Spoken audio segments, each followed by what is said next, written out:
مساكم الله بالخير. اليوم جايبت لكم مطفية سمك.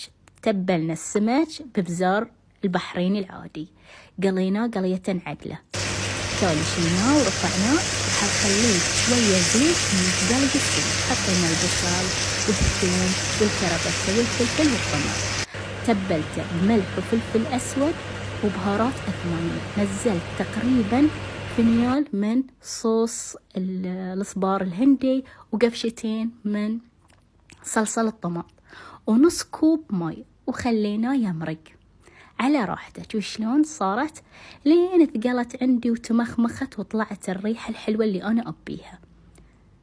نزلت السمك وحطيت عليه الكزبرة